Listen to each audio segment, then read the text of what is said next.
This is KI0AR. Does anyone need to use the repeater system before I begin this evening's Colorado Astronomy Net? Please go ahead now.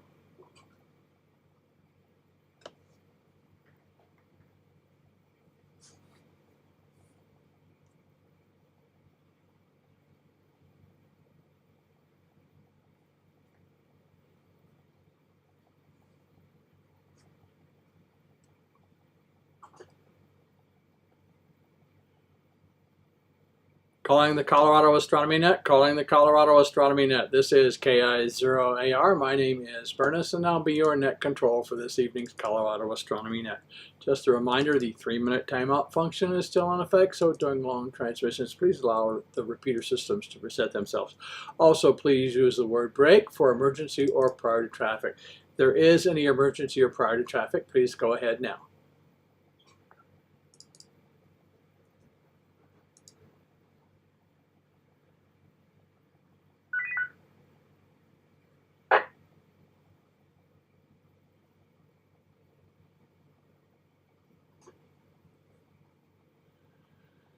Okay, nothing heard. This is KI0AR Net Control for the Colorado Astronomy Net.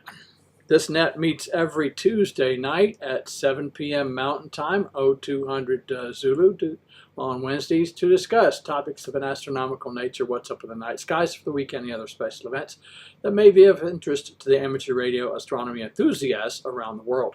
Also, this is one of the few nets where your check-in does count. I tally up the numbers and send them off to JPL at the end of each month. Count as part of their outreach to the general public, of which we are a part, so all check-ins are definitely appreciated. I take check-ins several ways. I'll take them over the air soon enough. Right now, if you have NetLogger, I will take them via the AIM window and get you logged in that way. And I am also on YouTube this evening, so I will take check-ins via YouTube. If you have a call sign, that is great. If you don't, that's fine too over on YouTube. I also take them via email. So if you're out there and don't have access to anything else other than just listening to me, you can send me an email to ki0ar@ki0ar.com. And just let me know you're out there. First name and location. That goes for those of you who are over on YouTube as well. If you don't have a call sign, a first name, and a general location as well. So that's be great, and I'll get you there. So I'd like to know where people are coming from, for sure. Right now, I'm going to acknowledge those that have checked in.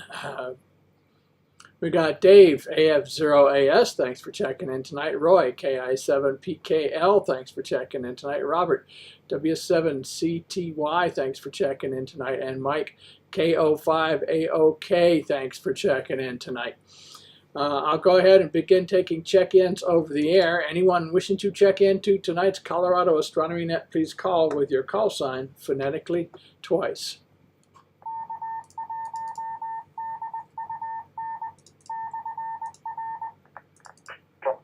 America 9, Oscar Mike Yankee, Kilo America 9, Oscar Mike Yankee.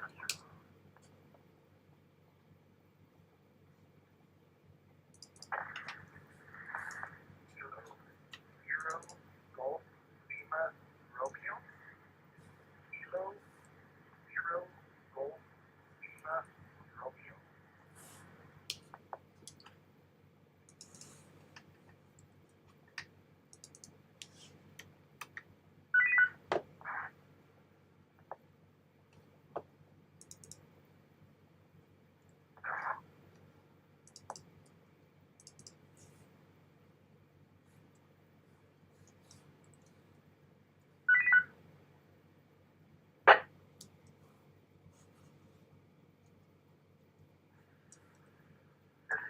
Kilo Echo 2, Foxtrot Tango Golf, taking 2 FTG, Mike in New York.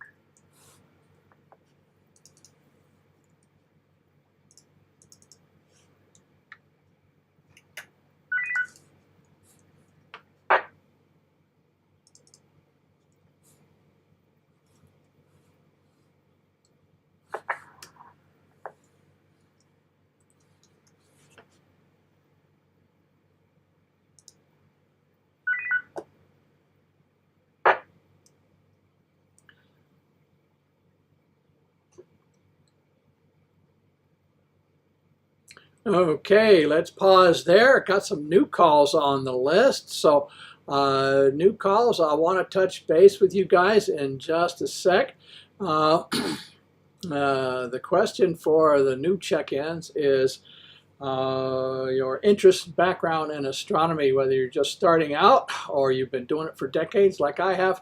So I'll call on you in just a sec. Those that are over on YouTube, if you could post over there in the chat there what your interest and background in astronomy, I'd certainly appreciate it. I'll call you out in a sec. John and Austin, KJ5MZJ, thanks for checking in tonight. That's a new call on the list. Stephen, KA9OMY, thanks for checking in tonight. Mike, K0GLR, thanks for checking in tonight. David, and let's see, I think that's an N3, NTV, you're on the list. Thanks for checking in tonight. Ben, over on YouTube, welcome to the Colorado Astronomy Net, so thanks for that. And Michael up in New York, we got you on the list. KE2FTG, that's a new call, so welcome to the net. For those of you who are new, and Chad, we got you. KF0UUC, thanks for checking in tonight. And who else we got? We got getting my stuff. David, WE8M, thanks for checking in tonight. So thanks for that. Again, hopefully the new calls heard me there. We'll go back up to John up in Austin. Just to let you guys know, name here is Bernus. That's Bravo, Uniform, Romeo, November, Echo, Sierra, Sierra, and the call sign Kilowatt, India, Zero, Alpha, Romeo. And you have found the Colorado Astronomy Net. So I do appreciate the new people checking in tonight. I've been doing this for almost 30 years.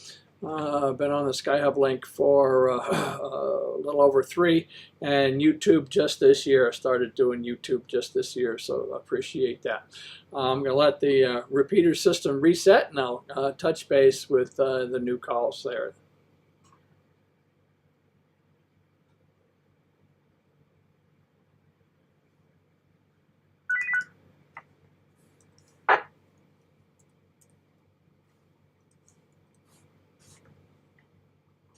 Okay, John down in Texas, KJ5MZJ, thanks for checking in tonight. Again, welcome. Tell us a little bit about your background interest in astronomy. Go ahead.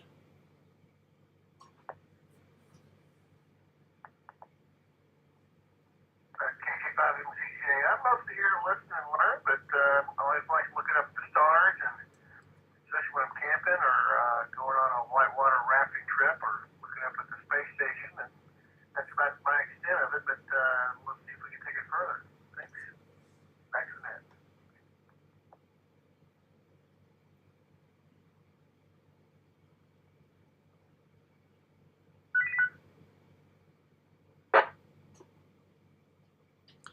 All right, John, welcome. Yeah, this is a learning net. In fact, I say I learn something new every net, and I've been doing this for 30 years, so almost 30 years there. So again, welcome. Hopefully you can stick around. Probably run until 9 o'clock our time, Mountain Time. So if you can stick around for almost another 2 hours or so.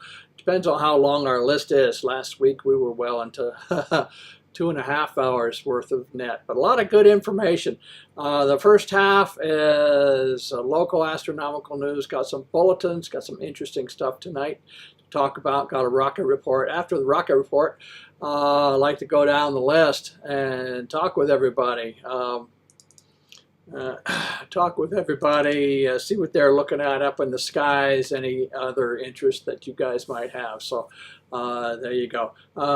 Ben, over on YouTube, if you could post over there in the chat channel there, what's your interest, background in astronomy? I'll let everybody else know. So thanks for that.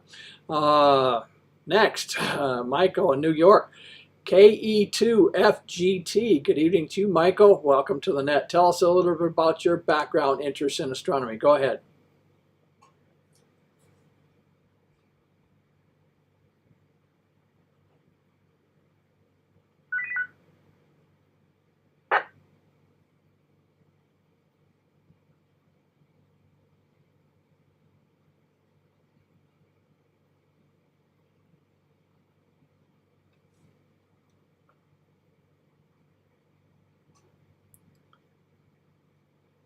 Okay, well, I do know it's late over in New York, so let's see.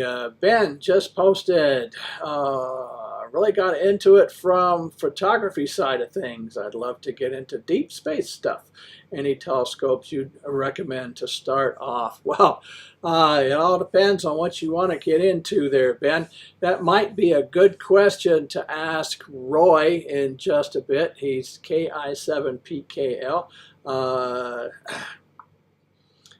He's on here. He's one of our local, well, our resident astrophotographers here on the Colorado Astronomy Net. So we have a couple of them here. And David WE8M, also another astrophotographer here as well. So stay tuned for them. Hopefully you can listen in and get some pointers there. And we got Ed, W6RDZ, checking in.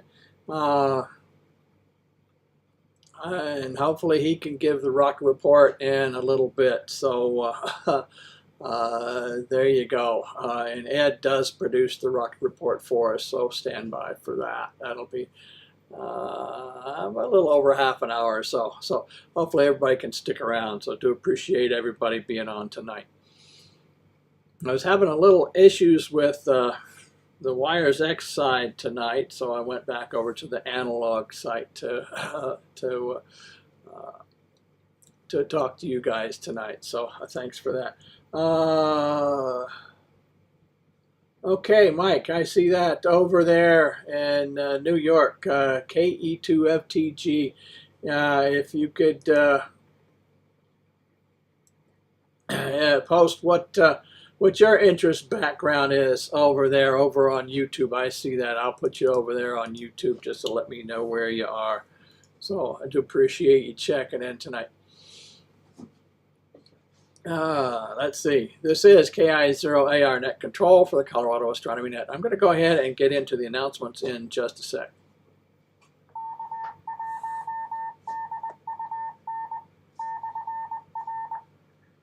Net control, this is KE2FTG, Mike. Yeah, I was switching back and forth and went out of sync, so I just came back to echoing to say hello, but I'm going to mosey over to YouTube so I can watch. And thank you for having me. That's pretty cool.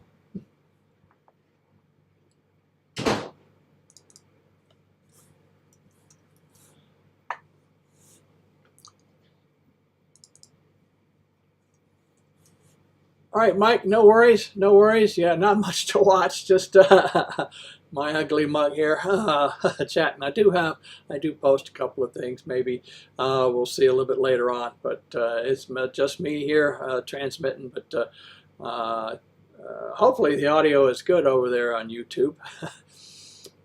And you can hear everybody else as well. So definitely appreciate you checking in tonight. And again, welcome to the net.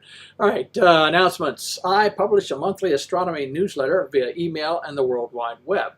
If you wish to subscribe to the email version of my newsletter, please send me an email to ki0ar@ki0ar.com and request to be put on the list. Or you may visit the website at www.ki0ar.com/astro.html.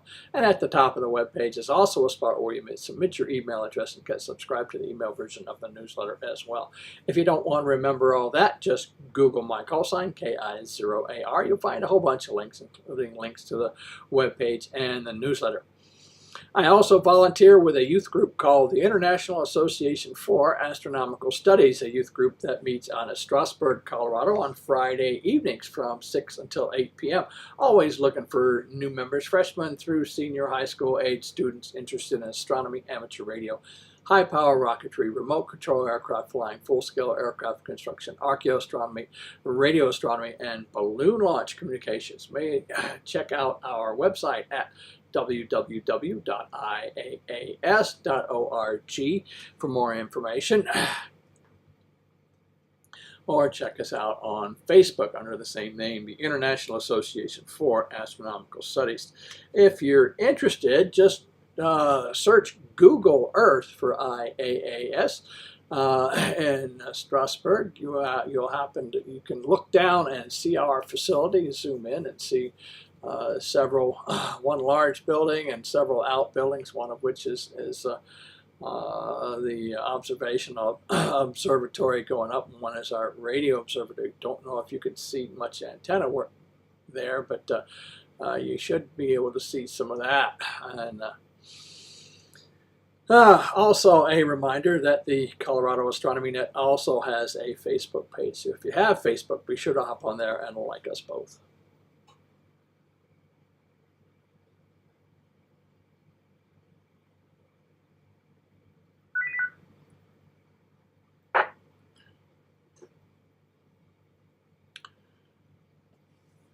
For those of you who might be into flight simulations, you might want to check out Captain Jack Flight Sim channel on YouTube. That's Jack, KE0VH's channel. He's been under a lot of work this summer, so he hasn't gotten to fly as much as he would like on the flight sims. He does those flight sims on Mondays and Wednesdays at 6:30 p.m. Mountain Time. He hasn't done any lately, but check out his channel for previous flights. Always fun to sit in and ride along in his flight simulations. He's got a lot of other flight simmers as well as amateur radio operators and just friends that like to be online. As well, some interesting chat going on, and it's interesting to take these flights and look out the virtual cockpit to see where it is, and the program actually renders this stuff pretty well, so actually quite realistically, so you may want to check those out. He's got plenty of posts on his YouTube channel, Captain Jack Flight Sim. CAPNJACKFLTSIM. And that's it for the announcements. This is KI0AR Net Control for the Colorado Astronomy Net. Looking for any other check-ins over on YouTube or NetLogger. So anyone else wishing to check into tonight's Colorado Astronomy Net, please call with your call sign phonetically twice.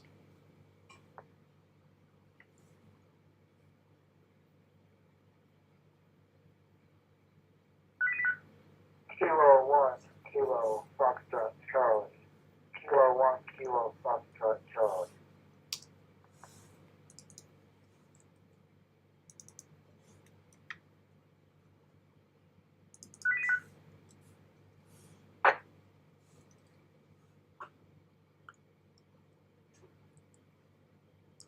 Okay, good evening to you, David, up in Maine. Wow. K1, KFC, thanks for checking in tonight. My name is Bernice, that's Bravo Uniform Romeo. November, Echo, Sierra, Sierra. Almost forgot the phonetics myself. And the call sign, Kilowatt India 0 Alpha Romeo. You found the Colorado Astronomy Net, so welcome. I like to touch base with my first time check-ins. I see that you are one. And find out what's your interest, background in astronomy, whether you're just starting out or you've been doing it for decades or somewhere in between. Please go ahead, David, share with us what your interest background in astronomy is. Go ahead.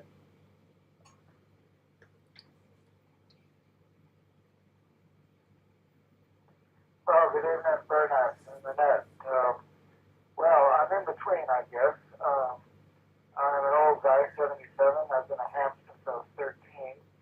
There was a period of time in my late 30s and 40s when I was very interested in astronomy. I built a couple of telescopes, and one in particular, this is what kept me listening, is I have still all the parts for an 8-inch Newtonian reflector, including a mirror that I found and polished myself. I no longer have the tube, but I have these parts and this mirror, which I would happily give to someone that wanted to restore it and make a useful telescope out of it. And I've made a couple of notes about your website, and I'm going to contact you later, and I'll send you some pictures of this gear and make it available to any, particularly a young person who'd like to own a nice scope. I think it could be restored. The mirror needs recoating, but anyway, that's my main interest. Nowadays, my primary interests are music and ham radio. So thanks for putting me in the group, and I'll be listening for a while. And I'm also interested in the flight simulators, but we'll go there some other time. Thanks for letting me in. This is K1KFC, David in Belfast, Maine.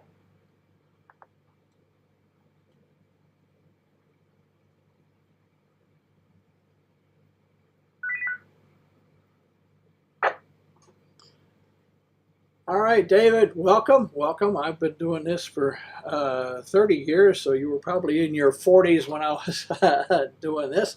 Just starting out here, but I was local. Just spread out and gone global. Off and on for a few years through All-Star, but now with the Skyhub Link system, it is definitely global. I think I've got 30 plus countries that have checked in one way or another as well. So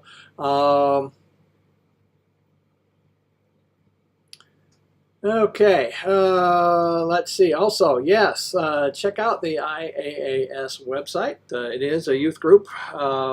If you've got the parts, I think we've got the tubes. Because Jim N0COT is our leader. I don't know what founder actually of the IAAS. I've been doing that for 40 plus years. Also, our club call is K0AAS for that matter as well. So check all that out. And love to get something from you there, David, for sure. And I'm sure there's some interested parties here as well. Who knows?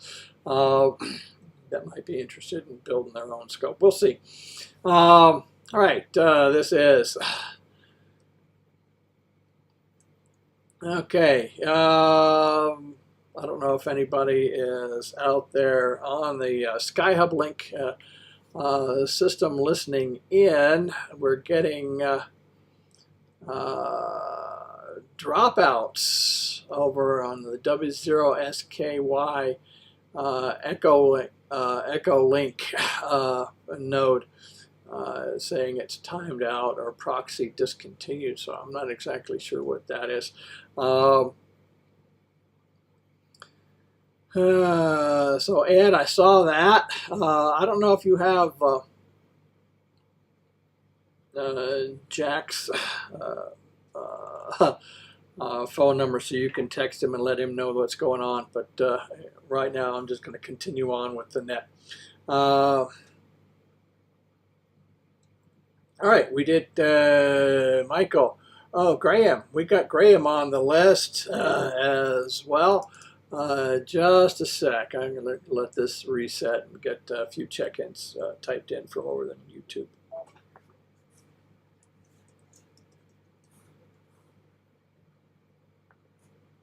KE2, GSR, Kilo Echo 2, Golf Sierra Romeo.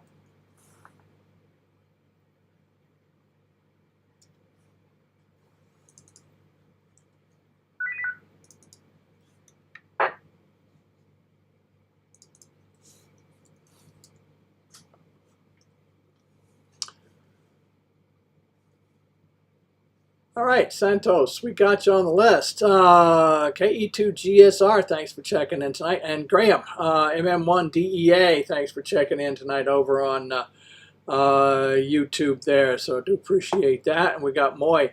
N5ZIQ checking in as well. So thanks for that, guys.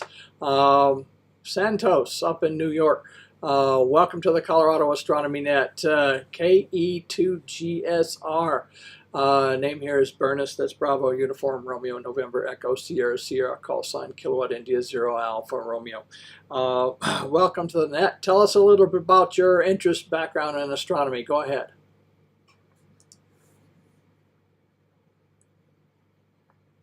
Well, I'm going to be honest with you. I'm pretty still new at this. I was just surfing around, but I am always interested in the sky and in the stars and the planets because I love space. Since I was a kid back in 1969 when Apollo landed on the moon with that whole really did happen, you know, all the controversy and all the, I forget the word. I am a little old, so I forget things. I forget what word they use. Conspiracy. That's what I was looking for. Anyway, I am new to this. I got my tech license in September 23rd. I just got my general last Thursday.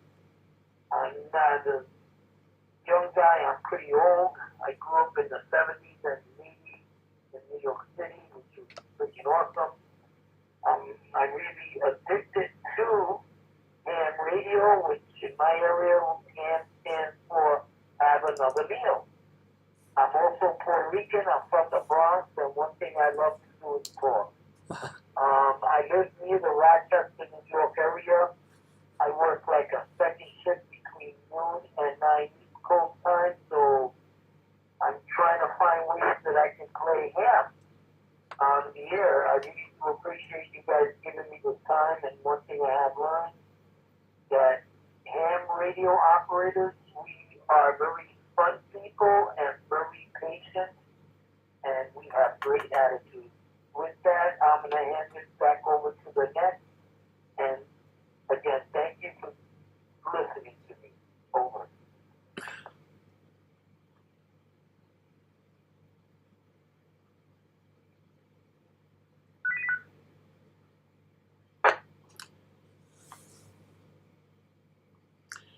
All right, Santos, again, welcome to the Colorado Astronomy Net and welcome to the ham bands as well. So I do appreciate that. Let's see, I will continue on. I'm going to get started with the local astronomical news for tonight. Running a little long, but I think I got some short bulletins for tonight. So I'm going to start off as usual with the phases of the moon.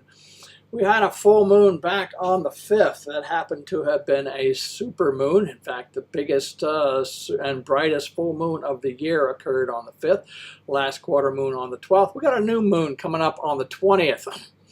So if you get up tomorrow morning and look towards the east and see a very, very thin sliver of a moon sitting on the horizon, which is actually an interesting sight if it's clear to the east. You have to be very, very just before sunrise, so you may be able to see that.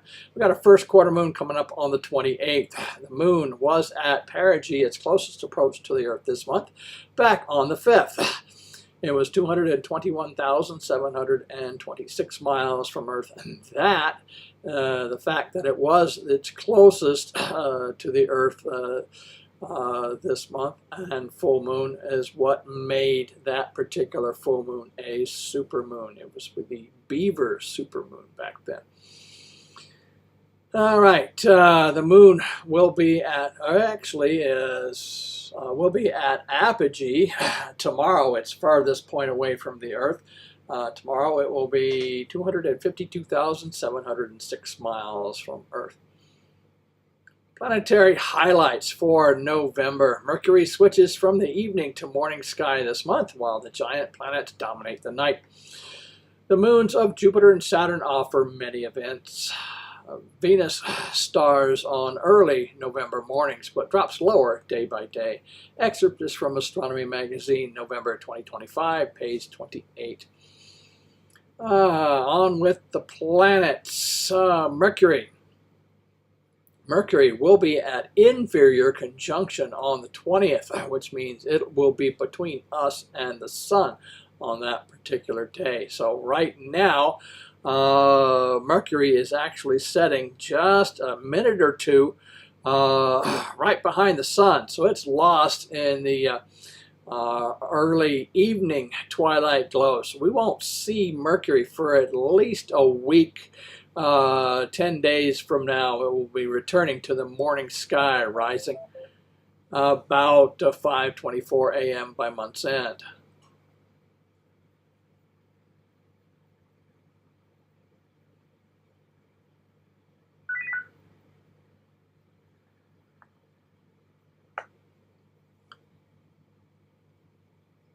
So take a look for Mercury about 30 minutes before sunrise during the last week of the month. Mercury moves from the constellation of Scorpius into Libra, shining at magnitude 0.2 on the 30th. A quick tutorial on magnitudes. The magnitude scale is an inverse logarithmic scale, meaning as the magnitudes increase in number, the apparent brightness of an object decreases by a factor of about 2.5. The dimmest object that the human eye can see is about 6th magnitude, and that's under optimum dark sky conditions. So, a 5th magnitude object is 2.5 times brighter than a 6th magnitude object, while a magnitude 7 object is 2.5 times dimmer. Any magnitudes greater than 6, you will definitely need binoculars or a telescope to spot. However, on looking at any of these planets or either the stars that you can see with the naked eye, definitely point a telescope or binoculars up into that part of space and see the details for sure. Continuing on, Venus. Venus is rising about 5:45 a.m. This week. Look for Venus to the east about an hour or so before sunrise.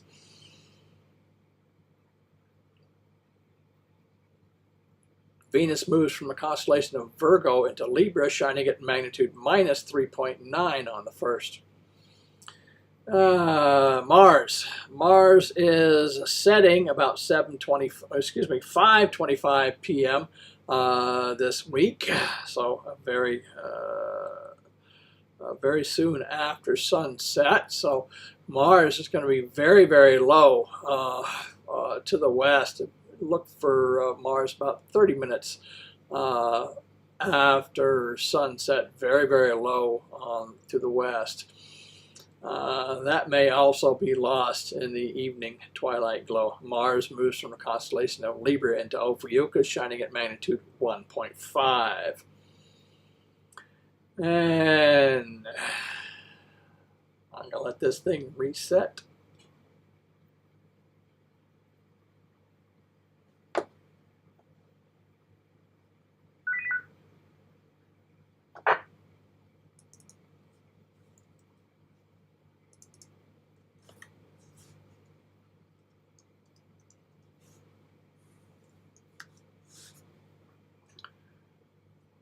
All right, we got Jupiter. Jupiter is now rising about 8:30 p.m. This week. Look to the east, southeast later in the evening when Jupiter is well above the horizon, and follow it throughout the night as it sets in the early morning hours. It sets in the early morning hours. Actually, it's still up. It's actually still up by the time the sun rises. Jupiter is in the constellation of Gemini, shining at magnitude minus 2.4. And we got Saturn will be stationary on the 28th, meaning that it neither appears to move forward nor backward relative to the background stars. Saturn is rising about 2 p.m. in the afternoon, so by the time the sun sets, Saturn is high towards the south, actually about halfway up the sky, towards the southeast. soon after sunset, you should be able to spot Saturn. Saturn is in the constellation of Aquarius, shining at magnitude 0.8. And we got Uranus will be at opposition on the 21st, rising as the sun sets. Uranus is now rising about 4:39 in the afternoon. Just a little bit before, so it's actually pretty darn close to sunrise right now, or sunset, excuse me. Another one, you'll have to wait about an hour or so to spot Uranus after sunset towards the east. Uranus is at its best and brightest for the year this month. Look for Uranus to the south in the later evening. Uranus is in the constellation of Taurus, shining at magnitude 5.6.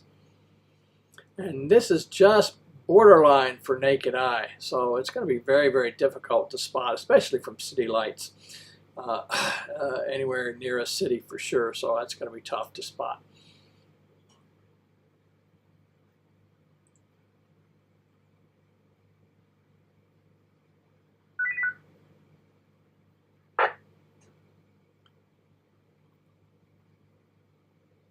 So Uranus is one of those you may want to get out with your binoculars and look for a little greenish dot, greenish with some tinges of blue in it, towards the south later in the evening. What was I going to say about Uranus? It is interesting. Take a look and compare the planets either through binoculars or a telescope. You'll see discernible disks. They won't look like pinpoints. The stars will look like pinpoints, while the planets, you'll see a discernible disk to the planet through binoculars on a scope. And this is KI0AR Net Control for the Colorado Astronomy Net. Continuing on with Neptune. We got Neptune rising about 2 p.m. in the afternoon. Look for Neptune to the south, about 6, 7 p.m. And Neptune actually follows Saturn by just a few minutes. Yeah, we got Neptune rising at 2:05 p.m. and Saturn rising at 2:04 p.m. in the afternoon. So they're very, very close. You can spot one, you should be able to spot the other. Neptune is in the constellation of Pisces, shining at magnitude 7.7. Oh yeah, I forgot to tell you about Saturn there. Sorry about that. The same goes for Saturn. Around 7 or 8, they're both very, Neptune and Saturn are very, very close. Saturn is in the constellation of Aquarius, shining at magnitude 0.8. So Neptune is almost a solid 7 magnitudes dimmer. So 120 times dimmer than Saturn, so you'll have to a challenge. Another note for the magnitude scale. Every 5 magnitudes varies in brightness by a factor of 100.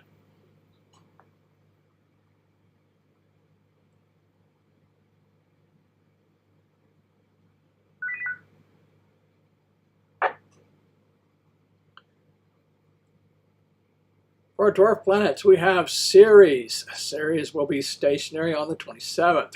Ceres is rising about 3 p.m. in the afternoon, so it trails Neptune and Saturn by about an hour. Ceres can be spotted low to the south, just below and east of Saturn and Neptune. Ceres is in the constellation of Cetus, shining at magnitude 8.3. It's going to be fairly low. So those of you who are in further southern latitudes will see Sirius much better than those of us in the northern latitudes for sure. We got Pluto. Pluto will be a challenge. Pluto is setting about 9 p.m. this week. The best time to spot Pluto will be in the early evening when it is highest in the sky to the southwest. And it's not going to be very high at all. Pluto is in the constellation of Capricornus, shining at magnitude 15.3. As always, good luck at spotting Neptune, Ceres, and Pluto. A large telescope and dark skies will be needed. And right now, with the new moon coming up in a couple of days, this is the time of dark sky observing. For sure, but you'll definitely have to move well away from city lights to spot Neptune, Ceres, and Pluto for sure.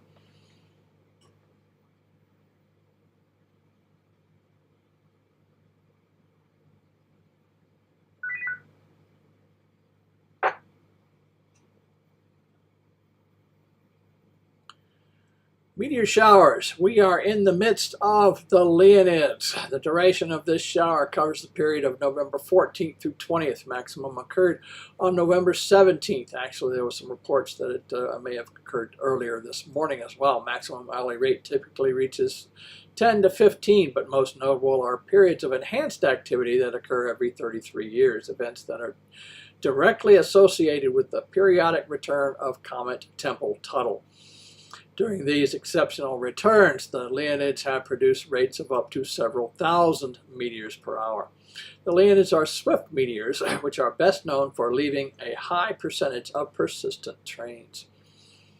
I have not seen any Leonids, but I haven't gotten up before sunrise this week. But if you are up by sunrise or very late in the evening, from midnight on before sunrise, is actually the best time to see meteor showers. Go out and see if you can see them. You might see a few of them in the early evening hours, but there aren't that many Leonids streaking through the skies, but they're still there.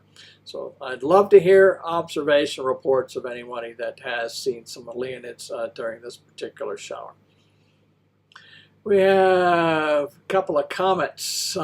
Comet C 2025 A6 Lemon is passing through the constellation of Ophiuchus low to the west. By the end of the month, it may be too low and lost in the evening twilight glow. Comet Lemon was visible with the naked eye, provided earlier in the month. Right now, it's dimmed to about 6th or 7th magnitude by month's end, so look for comet early in the month. You may still be able to catch it through a telescope, but it's going to be tricky. 3 to 4 inch scope or greater and dark skies will still be needed to see more detail. I did see it about a month ago, and it had a nice green tail to it. Through my 8 inch scope, but that was when it was higher up. We have one that's a little bit dimmer than that. We have Comet C 2025 R2 Swan is passing through the constellations of Aquarius and into Pisces by month's end, and shining around 8th and dimming to about 10th magnitude by month's end.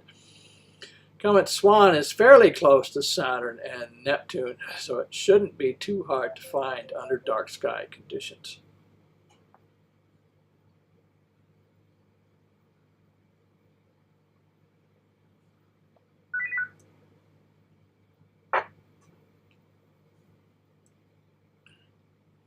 And in my newsletter, I did post a nice little star diagram of Comet Swan in relation to Neptune and Saturn for the evening of the 23rd around 9:30 p.m. So take a look at that. Again, check out the website www.ki0ar.com/astro.html. All right. What else? I think that's it for the local astronomical news. This is KI0AR Net Control for the Colorado Astronomy Net.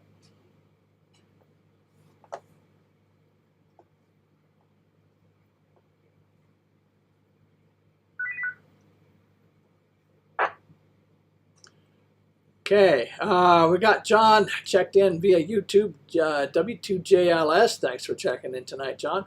Anyone else wishing to check into tonight's Colorado Astronomy Net, please call with your call sign phonetically twice.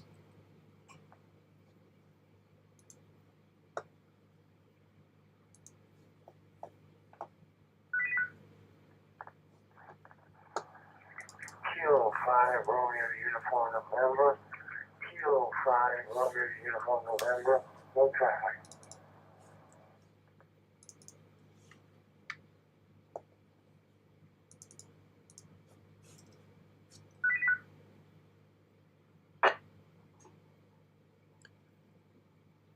Okay, Phil, we got you on the list. K5, are you in? Thanks for checking in tonight. Any listeners over on YouTube listening in tonight? I'd definitely like to acknowledge you guys as well. As always, appreciate check-ins over there.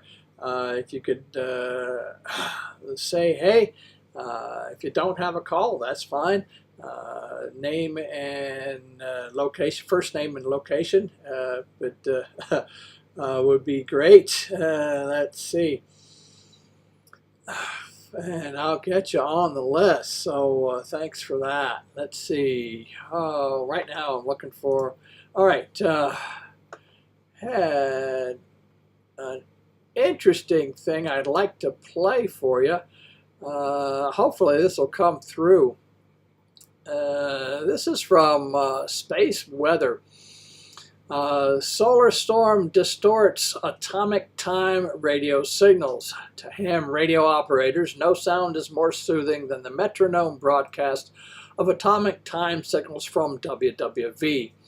It has rarely changed in more than 100 years. On November 12th, however, it changed. Mike Backus, KB9ZZD of Davis, Illinois, recorded strong distortions in the broadcast during a severe geomagnetic storm. And you may want to turn up your volume. I'm going to see if I can play that for you guys. And it's a 30-second clip, and I'll play that for you so you can listen to what this ham radio operator recorded from WWV. I'll play another one in just a sec. So turn up your volume, listen in. Hopefully those of you who are over on YouTube can hear this as well. But I want to play this over the radio. So stand by. This is KI0AR Net Control for the Colorado Astronomy Net. Next you will hear is the WWV signal recorded November 12th.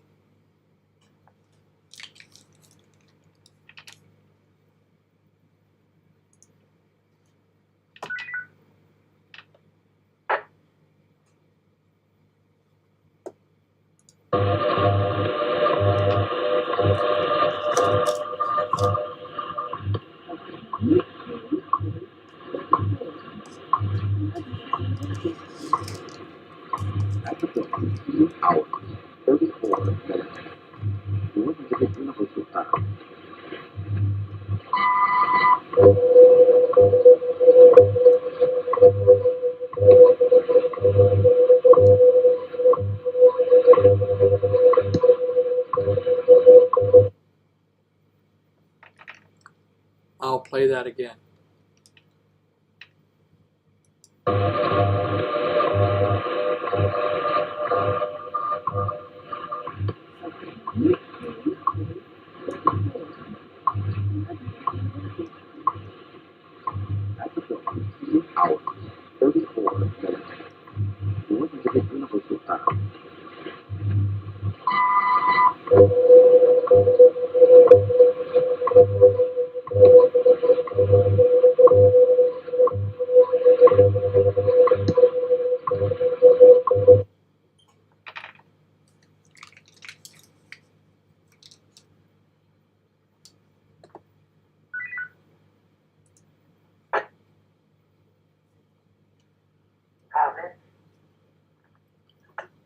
Please hold the comments until I finish the article. Comments I save for later on. I do apologize, but that's just how I run the net. So I'll take comments. And just actually, I don't take comments during the during the presentation here. So I will take them afterwards. Continuing on, this is KI0AR Net Control for the Colorado Astronomy Net. After standing outside, staring in awe at the auroras, I decided to go back inside the house and see what the storm was doing to the bands. He says, I tuned into WWV from Fort Collins, Colorado at 10 megahertz. The warbling and heterodyning were impressive. In addition to the transmission from Fort Collins, Bacchus also picked up an overlapping signal from the WWH station in Hawaii. I generally struggle to receive Hawaii from my location, he says. Radio propagation conditions were just haywire. During strong geomagnetic storms, Earth's ionosphere becomes turbulent and full of bubbles. Rapid changes in electron density cause shortwave radio signals to flutter, creating warbling tones, wavering pitch, and underwater sounds. The same fluctuations can affect GPS receivers at much higher radio frequencies, causing GPS-guided farm equipment to act crazy. 12 hours later, the storm subsided and Bacchus made another recording. The metronome was back to normal.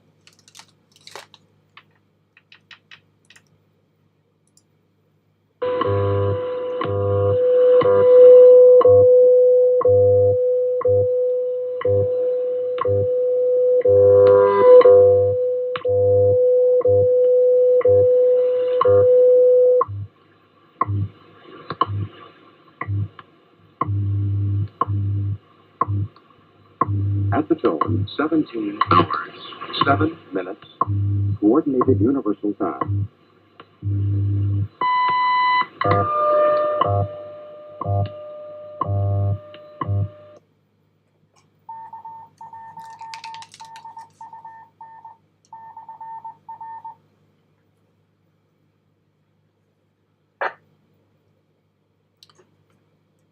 And that's it for that bulletin. This is KI0AR Net Control for the Colorado Astronomy Net.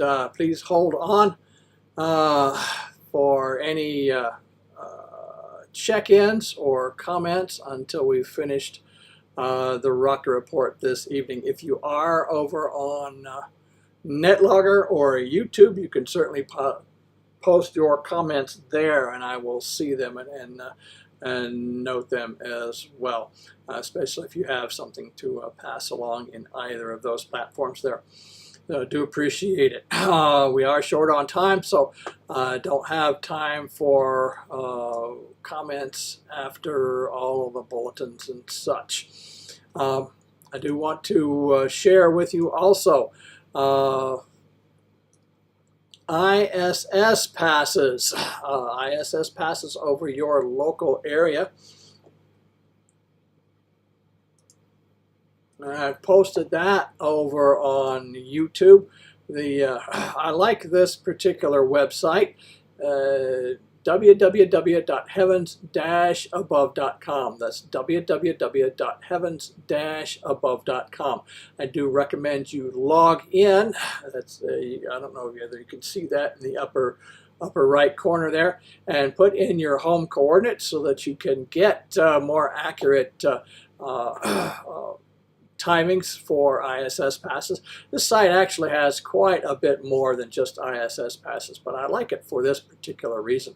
I can click on a particular ISS pass, one that occurred earlier this evening at 5:08 p.m. over the Denver area, and get a decent star chart. You can see the star chart over there in YouTube. And you can see it was very, very low to the horizon over here in Denver. Actually, that was about the best one over the Denver area for an evening. For the next 10 days or so, that's about as high as it's going to get. So that's one reason. And you can print out this 8.5 by 11 image as well. And that's one thing I like about it. You can take this nice big sheet of paper out with you and see where it is relative to the background skies.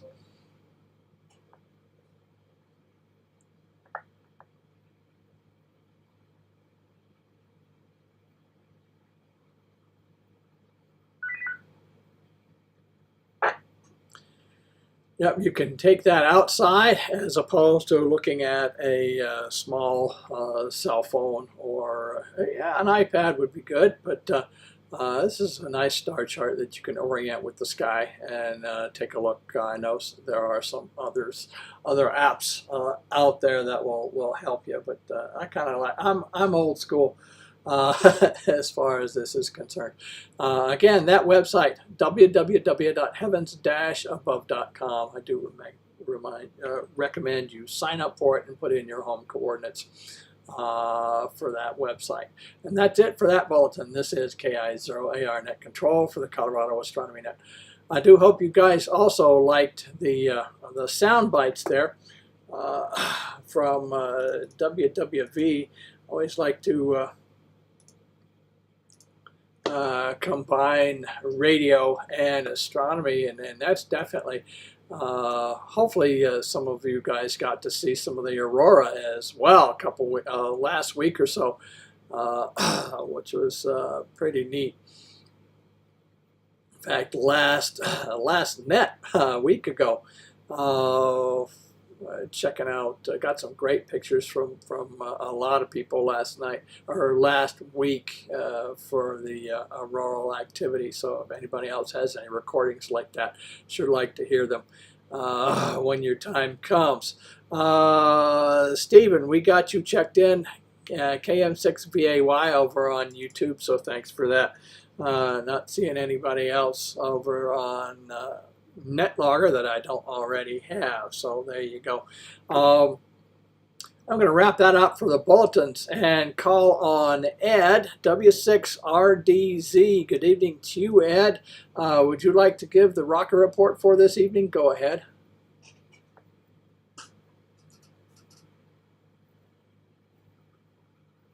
Good evening, Bernard. Good evening, Cincinnati. Yes, I will see if this link, Echo Link holds. Been having a little trouble tonight. How's it sounding?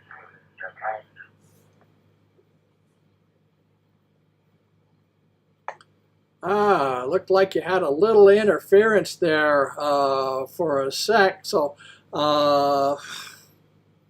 or background noise. I don't know if you've got another radio turned up, or well, you're working, so you might have your own radio on. Apologies there, Ed, if that's your work radio there. Go ahead, you're sounding fine right now. This is KI0AR Net Control for the Colorado Astronomy Net.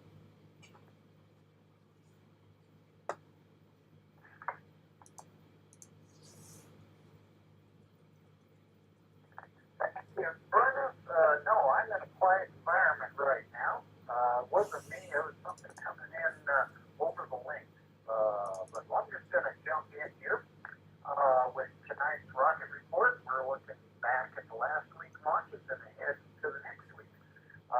Last week's launches, the worldwide launch cadence remains brisk at about one launch a day. We still look to be on track for a record 300 to 310 launches this year. We saw just 7 launches this past week for SpaceX, 1 ULA, 1 Rocket Lab, and 1 Blue Origin. Going to break there and see how this sounds.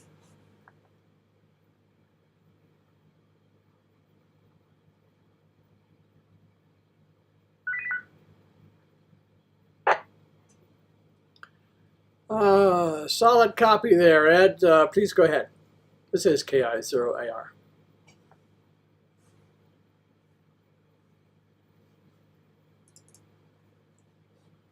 WSRDC, Rocket Man, back with the Rocket Report. First launch of the week. Wow, what a launch. And it was the first up, it's the big launch of the week after a postponement Wednesday due to concerns of the possibility of damaging the sensitive NASA payloads. Then the big solar storm that gave us our Aurora, Blue Origin demonstrated a brilliant success by launching their new heavy-lift New Glenn rocket. That was on Thursday, November 13th at 13:55 Mountain Standard Time. This was the second successful launch of the New Glenn rocket and its first carrying a commercial payload. The booster became just the third orbital rocket in history to successfully propulsively land the reusable first stage. The Escapade mission atop the New Glenn rocket launched on time from launch pad L-36, Cape Canaveral, Florida. The launch and staging went perfectly. The booster, named Never Tell Me the Odds, then made a spectacular first propulsive landing on the drone ship Jacqueline, that downrange in the Atlantic. The live stream viewers were kind of tricked into believing the booster splashed down in the ocean next to the recovery ship due to the rocket's hover and sliding landing trajectory, quite different from a Falcon 9. But then suddenly the video showed that Blue Origin nailed the landing on the drone ship. Check out the spectacular video links below in the report. The crystal clear skies made for some incredible tracking video. The Escapade mission consists of twin, identical NASA spacecraft named Blue and Gold built by Rocket Lab and going to Mars to study ion-splintered escape of the Martian atmosphere. The planetary probes are headed to a staging orbit at Earth Lagrange point L2. The twin probes will hang out waiting for the next launch window to open to Mars orbit. And that opens about every 2 years. When the Mars launch window opens in late 2026, the probes will fire their engines and head toward the red planet. The spacecraft should then reach Mars in about 2027. We'll reset the repeaters there.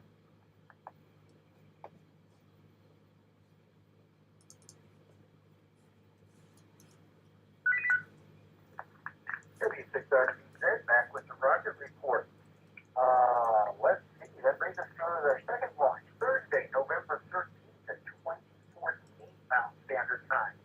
United Launch Alliance's ULA successfully launched the VSAT-3 S2 mission on an old Atlas V in the 551 configuration.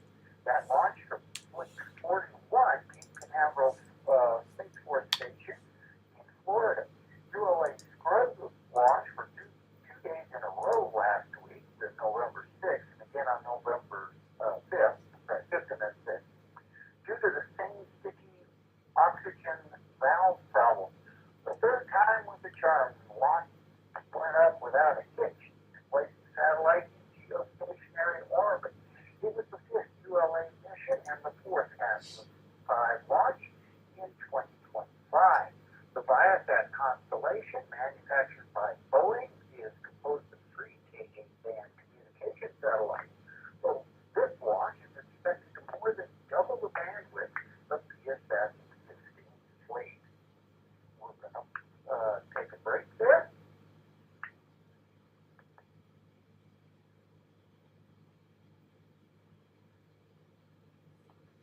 Starting back with the rocket report from the Colorado Astronomy. All right, Friday, November 15th at 20:08 Mountain Standard Time, SpaceX successfully launched Starlink Group 6-89 on Falcon 9 departing L-39A from Kennedy Space Center, Florida. The 29 Starlinks joined the Internet constellation in low Earth orbit. It was booster beam 1097 24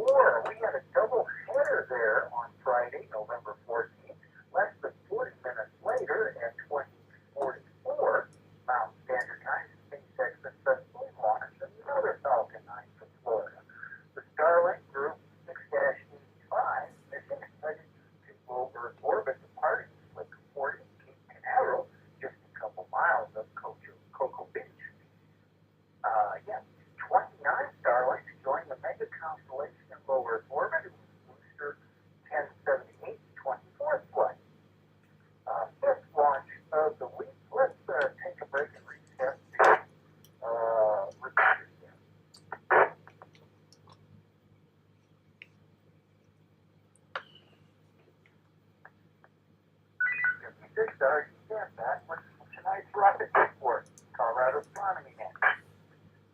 SpaceX launched the Sentinel-6 mission Sunday, November 16th at 22:21 Mountain Standard Time on a Falcon 9 from Vandenberg. It was a beautiful, clear nighttime launch from Vandenberg.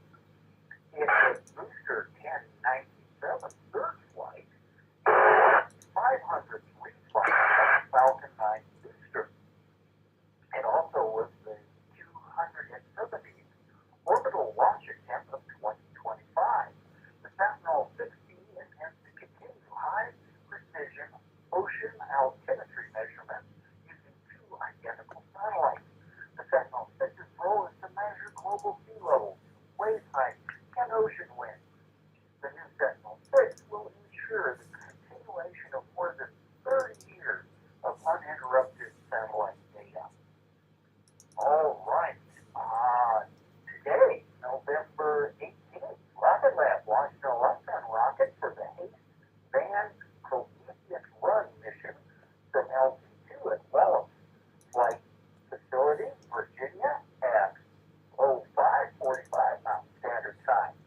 This is another suborbital launch under Rocket Lab's Hypersonic Accelerator Suborbital Test Electron, or HASTE program.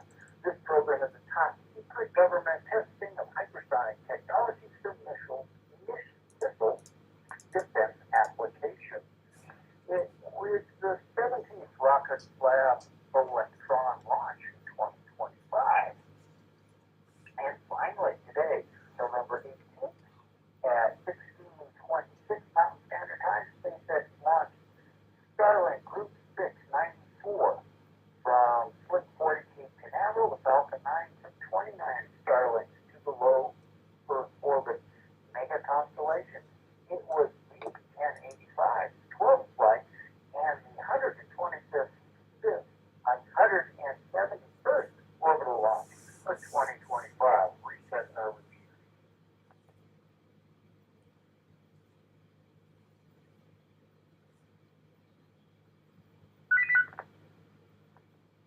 Okay, W6RD said for the Colorado Astronomy Net. Continuing with tonight's rocket report.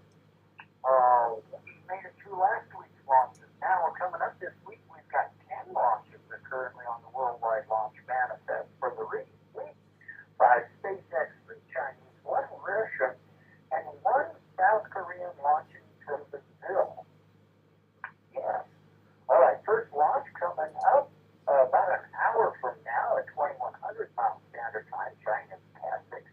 It's scheduled to launch a Long March 2C/White 1F rocket from the Jiuquan Satellite Launch Center in China. The payload is undisclosed. Second launch next week, rescheduled for tomorrow, Wednesday, November 19th at 11:18 Mountain Standard Time. SpaceX plans to launch the Transporter 15 mission on a Falcon 9 blasting off Slick 40 at Vandenberg. The Transporter missions are small satellite right-share missions where $300,000 will put a 50-kilogram payload into something that's over. It will be booster 1071 30th flight. That's a lot of flights. All right. Third on the docket for Thursday, November 20th at 20:01 Mountain Standard Time, SpaceX's Starlink Group 6-78 mission launching from LC-39A, Kennedy Space Center, Florida. I'm going to reset there.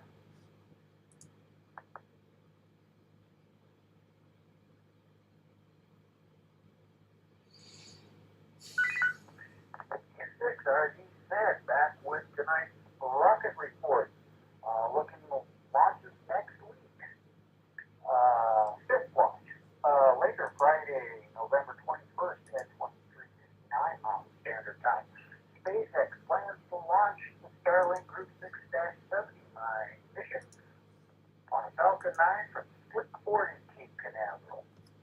All right, that brings us to Saturday, November 22nd at 11 o'clock Mountain Standard Time.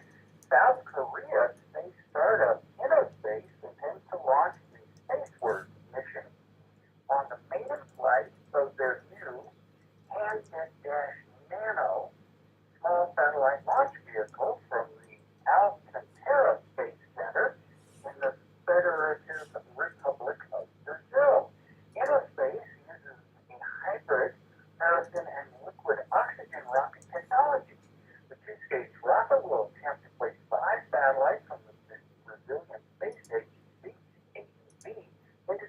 geosynchronous orbits.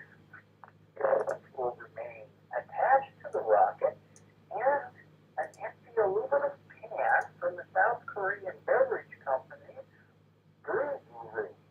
No burns, I'm not making this up. Okay. Launch number 7, also Saturday, November 22nd. At 14:44 Mountain Standard Time, SpaceX is scheduled to launch Starlink Group 11-15 from Slickmore Vandenberg Space Force Base in California.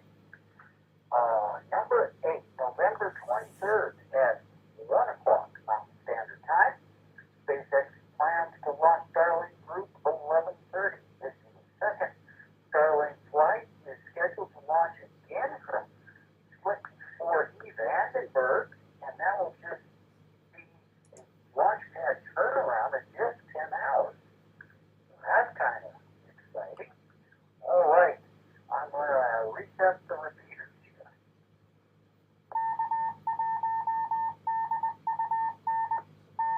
Orbit 76 RGZ back with tonight's rocket report. 2 more launches coming up next week. Monday, November 21st at 21:11, China attempts to launch the rescue Shenzhou 22 spacecraft to the Chinese Take-On space station. The spacecraft will be launched without a crew to replace the Shenzhou 20 spacecraft that was damaged by orbital debris on the descent module's courthouse window, and thus it was deemed unsuitable for crewed re-entry. The Shenzhou 22 spacecraft will return to Earth with the new crew that arrived on Shenzhou 21. The new crew will return on the Shenzhou 22 when the crew's 6-month deployment at the station ends. More on that in space news in a minute.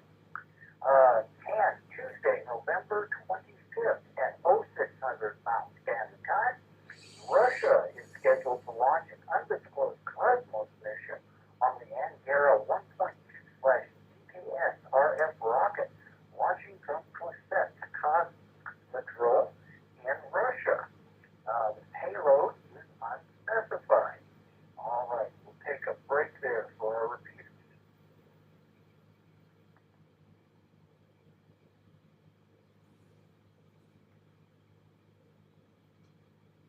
36 RGC, back with 2 items of space news that we touched on last week with their updates. First one is that the FAA lifted its ban on daytime commercial rocket launches. The order officially ended Monday, November 17th, allowing normal operation in the National Airspace System to resume. This following the end of the government shutdown. The order was designed to relieve strain on air traffic control operators due to the record-long government shutdown. The order primarily affected SpaceX, by far the most prolific launch company. SpaceX was able to manage 4 after-hour launches while the order was in place. Second news item is an update on the stranded Chinese astronaut at the Taiwan space station. Last week, we covered how space debris impacted the window of the Chinese Shenzhou 20 spacecraft, and that was preventing the crew from returning to Earth after their 6-month stay. The 3 astronauts were released by the new crew of 3, who arrived at the space station in the Shenzhou 21 spacecraft. The old crew were preparing their Shenzhou 20 to return home to Earth. They discovered a cracked porthole in the Shenzhou 20. The cause is believed to be space debris. Shenzhou 20 was deemed unsuitable for re-entry, and the crew was stranded without a way to get back to Earth. China worked fast. On Friday, at 1:30 Mountain Standard Time, the old crew of 3 Chinese astronauts safely returned to Earth in their recently launched Shenzhou 21 spacecraft. The crew touched down in the desert at the Dongfeng landing area near the Inner Mongolia, near the Jiquan Satellite Launch Center after spending 6 months on the station. This left the new crew of 3 astronauts stranded on the station without a way back home. Not to worry, though.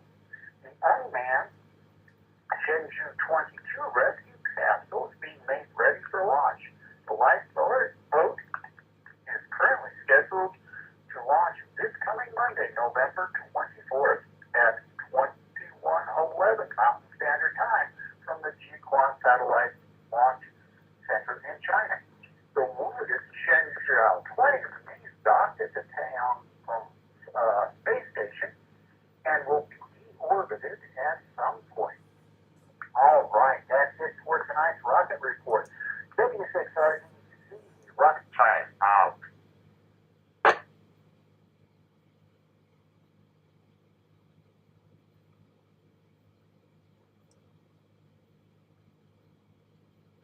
Launch your transmit. Time out. Reset.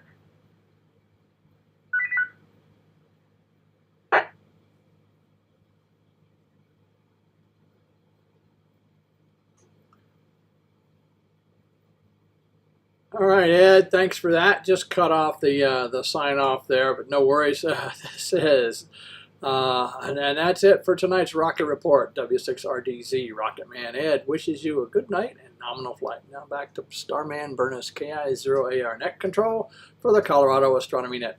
I found one more article that I'd like to pass along to you guys real quick. This is from space.com, dated today. NASA will unveil new images of interstellar comet 3I Atlas on November 19th. Here's how to watch live. The big reveal will come Wednesday, November 19th at 3 p.m. Eastern Time. So that's 2 p.m. Central, 1 p.m. Here in Mountain Time, and 12 noon 12 noon Pacific there. Let's see, what would that be? So, what is that? UTC? 2200 UTC tomorrow. So check that out. 3I Atlas is an interesting comet. It is the third interstellar comet, meaning that it is not from our solar system. They've got some interesting. This is an interesting comet to say the least. Or at least that's what they're calling it. Comet 3I Atlas was discovered on July 1st of this year by the ATLAS, which is Asteroid Terrestrial Impact Last Alert System Observatory, and is funded by NASA. It's the third interstellar comet ever discovered in our solar system, after 1I Oumuamua and 2I Borisov, which were spotted in October 2017 and August 2019, respectively. So check that out. This is another unusual interstellar object, and they'll have some images and a discussion tomorrow at 2200 Zulu. Is that right? 13? No, excuse me. Let's see, 13 plus 7, 2000 Zulus, 2000 Zulu. Space.com. So look for that. I apologize on the times. 3 p.m. Eastern, noontime Pacific.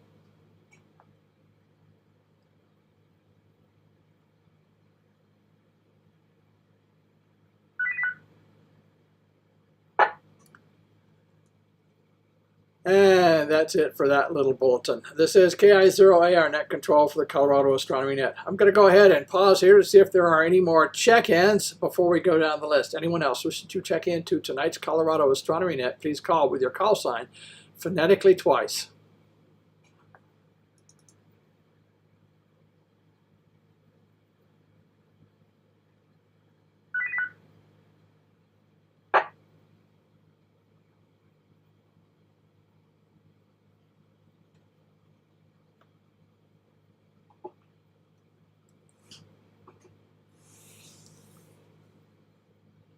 Okay, now's the time for everybody else's questions, comments, observation reports, anything you'd like to pass along to the net tonight. First on the list tonight is Dave, AF0AS. Good evening to you, Dave. What have you got for the net tonight? Go ahead. I think we got most of it in the rock report. Just a couple quick little notes. There was a little bit of fun office politics, I guess you would call it, between Rocket Lab and Blue Origin. Rocket Lab had the satellites, Blue Origin had the rocket. Both were posting lots of social media about their halves of the mission, and neither one of them mentioned the other company. Absolute total silence to the other half of the operation. So that was sort of fun and interesting. The only other thing I've got is down at Starbase, SpaceX is rapidly moving with the demolition of the orbital launch mount from the initial launching of Starship.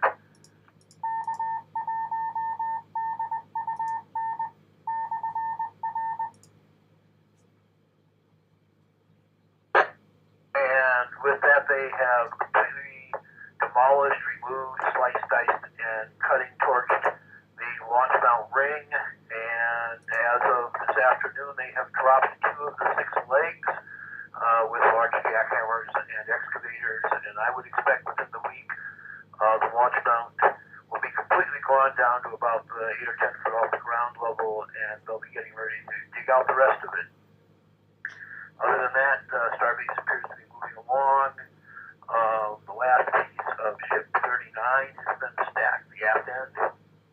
The booster has been stacked. A booster transport stand is in Mega Bay 1, so there should be movement out towards the test cryo site in the next couple of days, hopefully. And it sounds like we might be looking for it early next year for Launch 12, the first version 3 launch. I think that's all I've got. Back to you, Burns.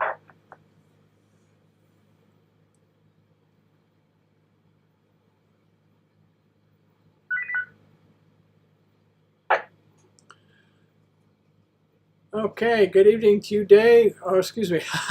Thanks for that, Dave. Thanks for the updates there on SpaceX and the politics there. Definitely interesting.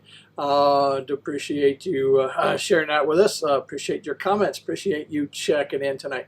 Next on the list is Roy, KI7PKL up in Oregon. Good evening to you, Roy. What have you got for the net tonight? Go ahead.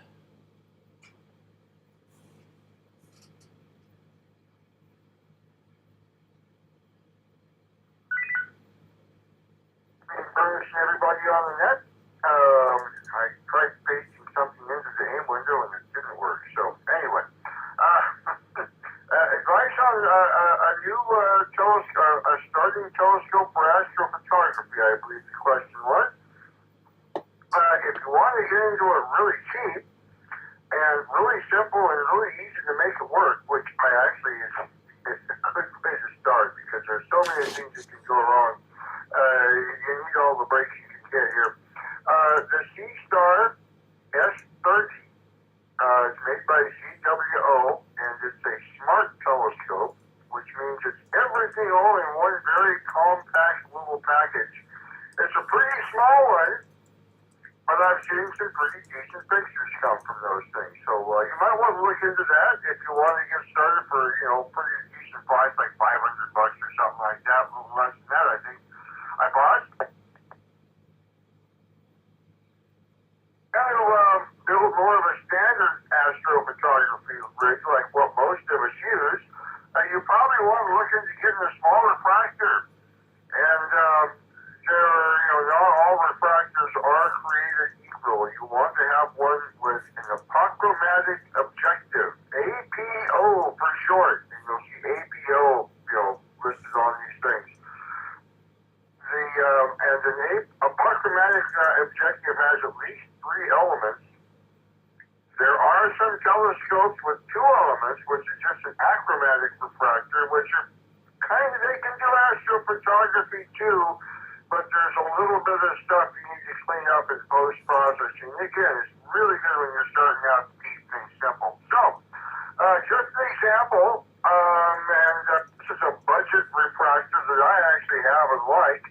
And there's some other very similar ones made by other brands as well. I have an SV Bony SV550, and this is what I was going to put in the chat. It didn't work. 80 millimeter refractor, and it has a guide scope on it. And there are a lot of guide scopes out there. You need a very sturdy mount for astrophotography. I have a Skywatcher HEQ-5, and it fits my refractor pretty well. They also have some of these new strain wave mounts. CWO makes a couple of them. The AM3 would be a similar expense, and the AM5 if you want to go a little bit bigger. And building an astrophotography rig, a budget one, you're probably looking at somewhere in the neighborhood of $3,000, maybe a little bit more. Ouch! Yes, that's just the nature of astrophotography. The seesaw on the other hand is more like, $400 or $500. So, in really short, encapsulated form there, that's a catch-up, big hail.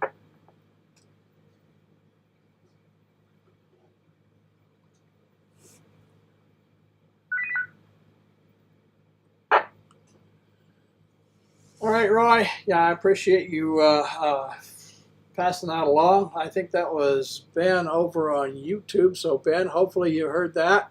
You can always play back the YouTube channel as well. I'll have that definitely saved for that information. So, I do appreciate you passing that along, Roy. And yeah, several thousand. Yeah. You could another hobby where you can spend lots and lots of money. Amateur radio, astronomy, computers, photography, the whole 9 yards. Okay, there you go. All right, Roy, appreciate you sharing that with us. Appreciate your comments. Appreciate you checking in tonight. Next on the list is Robert up in Indiana, W7CTY. Good evening to you, Robert. What have you got for the net tonight? Go ahead.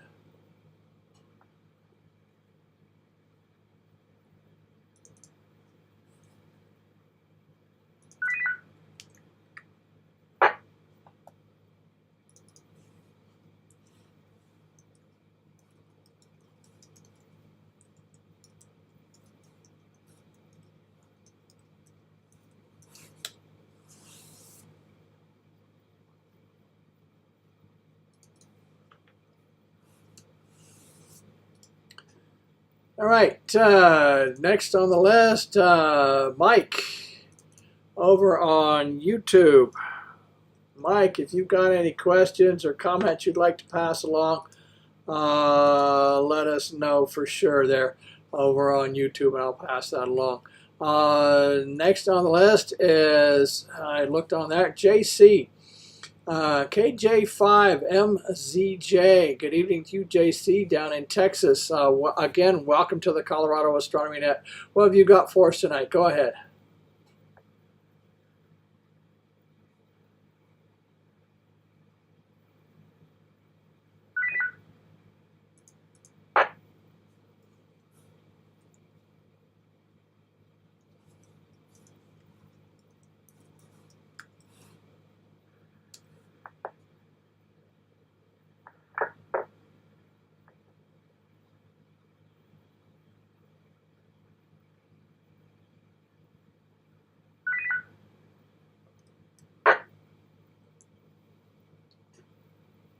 JC, KJ5MZJ. I don't know if that was you trying to comment or not. I just heard the system key up, but no audio. Try again. Go ahead.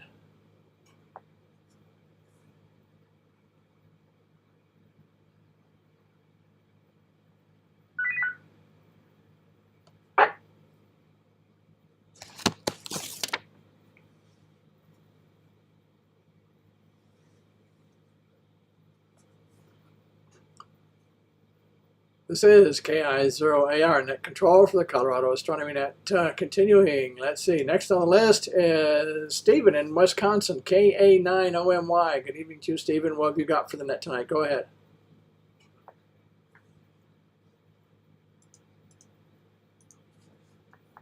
We've had a lot of overcast up here, that's why I've not been able to go out and do any observations back with Great Net, and thank you. So back to Net Control. This is K9OMY.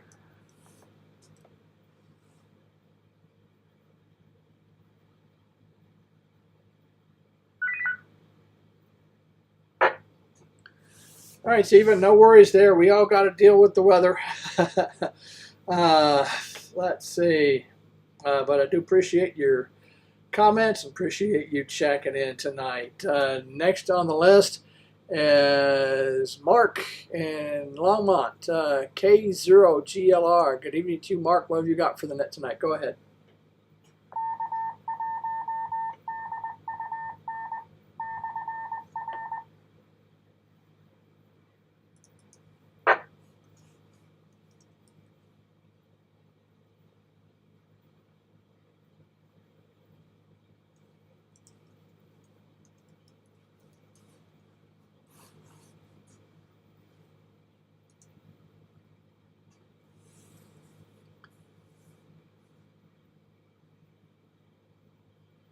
All right, next on the list is David up in South Dakota, N3NTV. Good evening to you, David. What have you got for the net tonight? Go ahead.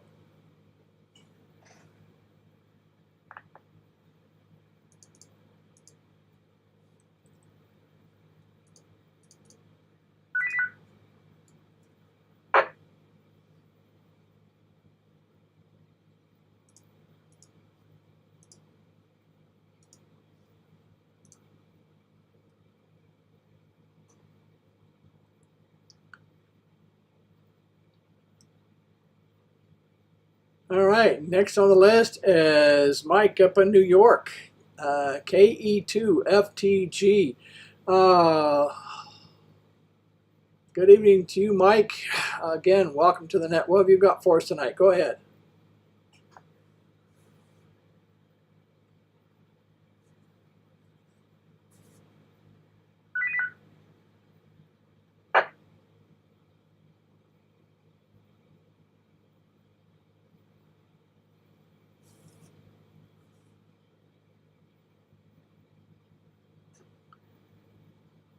And over on YouTube, we got Ben in California. Ben, I think, had the question on astrophotography. Yep, he did. So there you go. Ben, hopefully you heard what Roy had to share there. If not, you can always listen to the broadcast and get that information for sure there, Ben. But definitely appreciate you checking in via YouTube. This is KI0AR Net Control for the Colorado Astronomy Net. Next on the list is Chad in Highlands Ranch, KF0UUC. Good evening to you, Chad. What have you got for the net tonight? Go ahead. Good evening, KF0UUC, Chad Highlands. Yeah, really looking forward to that announcement tomorrow from NASA, but no further comments. Thank you.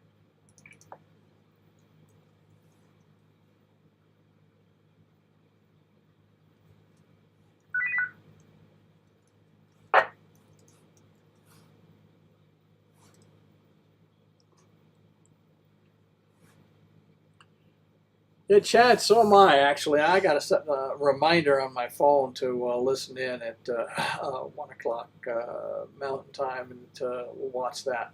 So our IAAS team is actually looking to do some studies with that as well. So we're going to see what we can see. Some interesting stuff going on with that particular object. Chad, appreciate your comments. Appreciate you checking in tonight. Next on the list is David in Ohio, WE8M. Good evening to you, David. What have you got for the net tonight? Go ahead.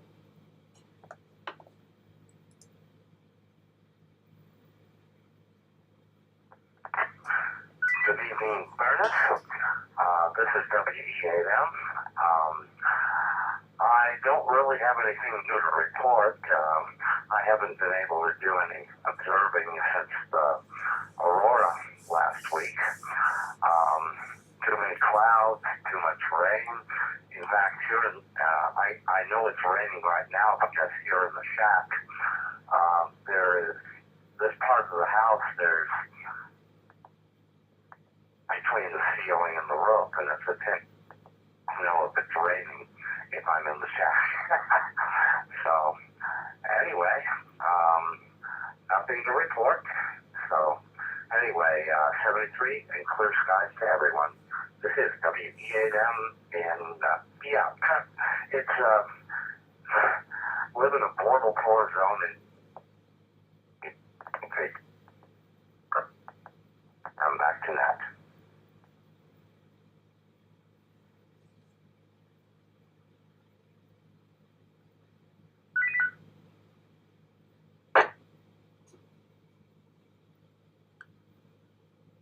All right, David. A little broken towards the end, but we caught most of it.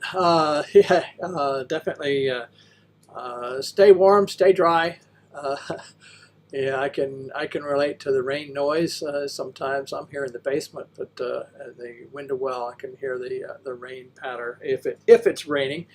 We could sure use the moisture here for sure. Snow up in the high country, but no moisture whatsoever down here. In the Denver area. We're almost at the, it's semi-arid desert here where we are. So we might get some. We're keeping our fingers crossed that we do get some moisture like on Thursday. But yeah, can definitely relate to weather happenings for sure. All right, David, appreciate your comments. Appreciate you checking in tonight. Next on the list is Ed in Broomfield, W6RDZ. Good evening to you, Ed. What have you got for the net tonight? Go ahead.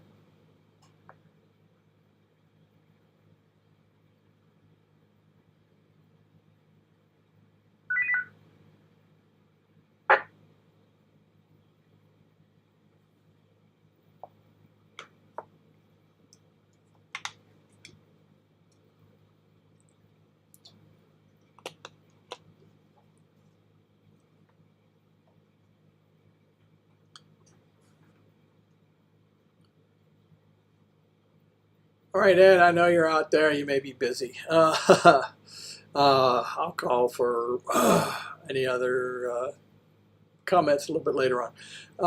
Next on the list is David up in Maine.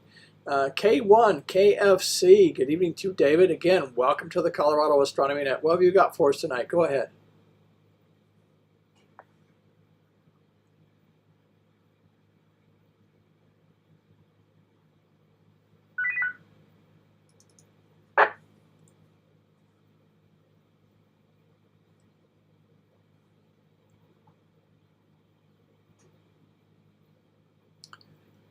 Next on the list is, let's see, Graham in Scotland. He checked out just a little while ago, but I always appreciate Graham listening in over on YouTube tonight. He does check in every once in a while over Echo Link there. But definitely appreciate being an international net for sure.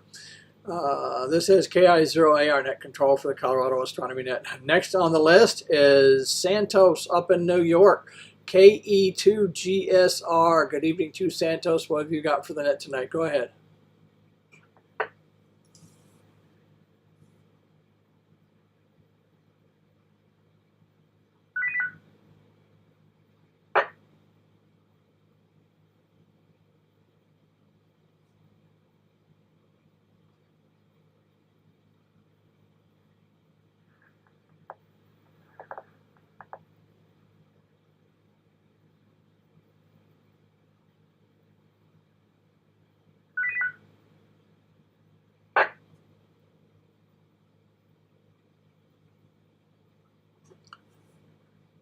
Heard a key up there. Don't know if that was you, Santos, but I'll let you try again. KE2GSR. What have you got for us tonight? Go ahead.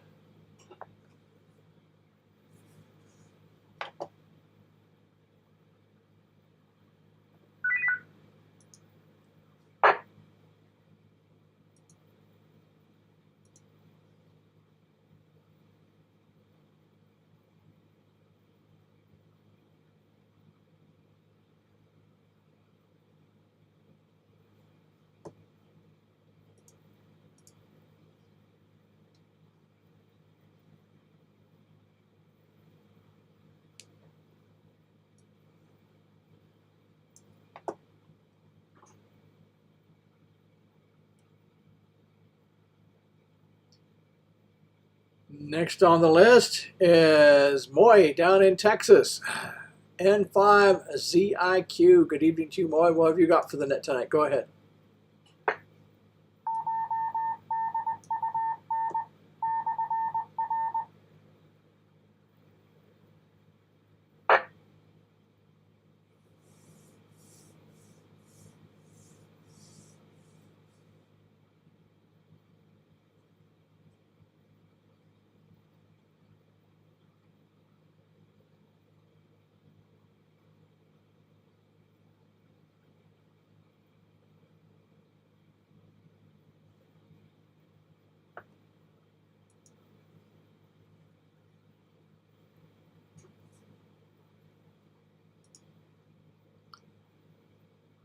Next on the list is John in Ohio, W2JLS. Good evening to you, John. What have you got for the net tonight? Go ahead.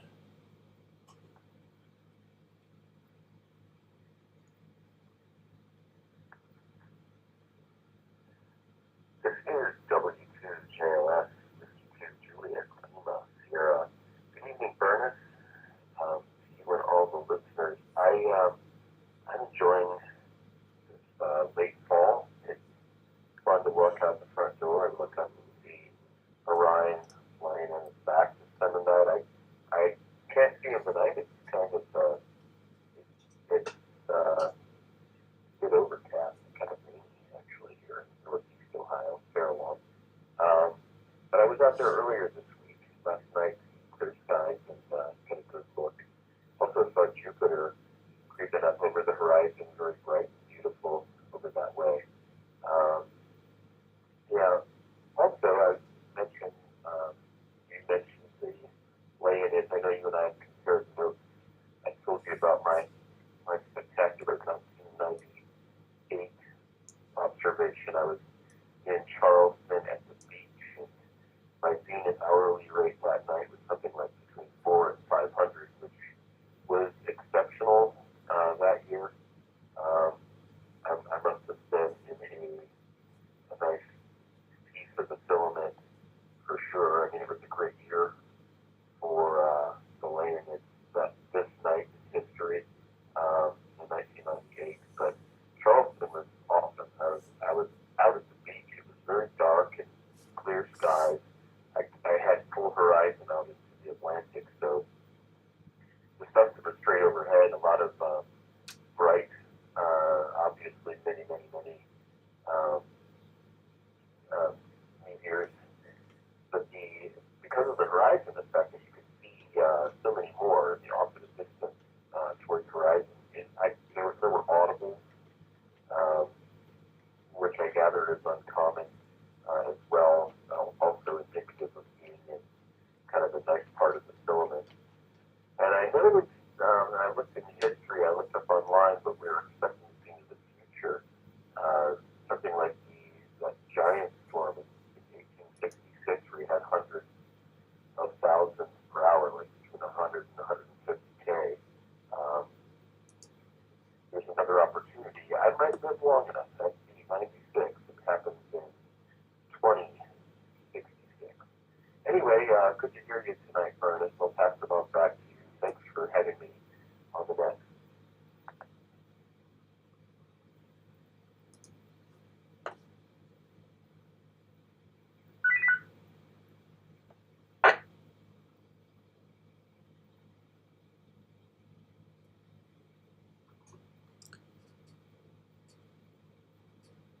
All right, John, appreciate your comments. Yeah, it'll be sooner than that. It's every 33 years. Every 33 years we have an outbreak. So that's going to be 2031-ish, 2032-ish, somewhere in there. We should see that. So I'm keeping my fingers crossed. I'm still around in 6 or 7 years for sure. But yeah, hopefully we'll all get to, everybody that's checked in tonight will get to see them in a few years. So it's not that far off. Yeah, over Denver, we saw them diving into the city haze. I'm gonna have to make a point of going out going out away from the city, probably out where our IAAS is out in Strasbourg, almost horizon to horizon out there. So we'll definitely have to get out there. Farmland, nice flat, not quite Kansas, but pretty close. Yeah, so I'll keep my fingers crossed for that. See what that happens. All right, John, appreciate your comments. Appreciate you checking in tonight. This is KI0A, our net control for the Colorado Astronomy Net. Next on the list is Phil in Texas, K5RUN. Good evening to you, Phil. What have you got for the net tonight? Go ahead.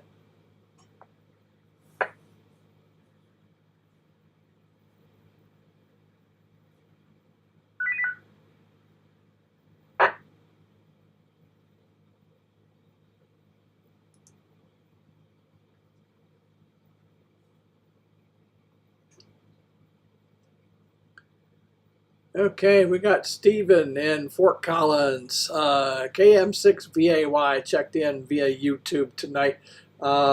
Steven, if you got anything over there on YouTube, definitely post that in the chat. Next on the list is Craig. Craig, I keep seeing you pop in and out of NetLogger there, KE0TOT here in Denver. Welcome to the net, Craig. My name is Bernice. That's Bravo Uniform Romeo November Echo Sierra Sierra, and the call sign Kilowatt India 0 Alpha Romeo. Thanks for checking in tonight. Tell us a little bit about your background, interest in astronomy, and then anything else you'd like to share with the net as well tonight. Go ahead, KE0TOT. What have you got for us tonight? Go ahead.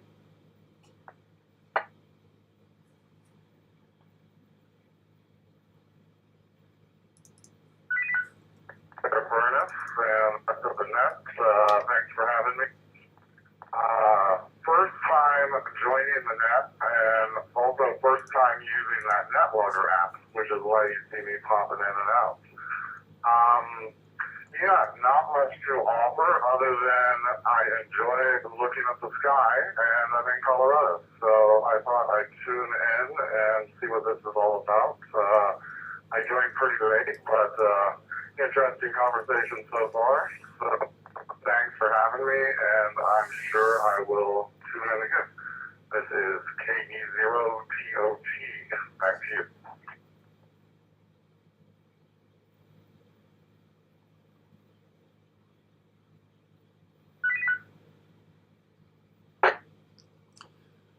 All right, Craig, welcome to the net. Do appreciate it. Appreciate your comments tonight. And let's see, any questions you have or anything like that, astronomy-wise, I'll try to answer them as best I can. Let's see. This is a learning net, and I learn something new every time I give the net myself. So I've been doing this for 30 years now. I used to be on the 146.94 repeater for many, many years, and then we switched over to the Skyhub Link system just 3 years ago, and that's gotten a global following there. So we had a local following here in town, but now we've reached tonight we reached Scotland, so there you go. But Craig, again, welcome. Do appreciate your comments, appreciate you checking in tonight and hanging in there. Yeah, definitely it should just should stay on there, and I've been working with NetLogger here for a while. You can also check YouTube. I'm on YouTube now as well. Just started up that this fall. Next on the list, Ken, NB7SS. Good evening to you, Ken, in Nevada. What have you got for us tonight? Go ahead.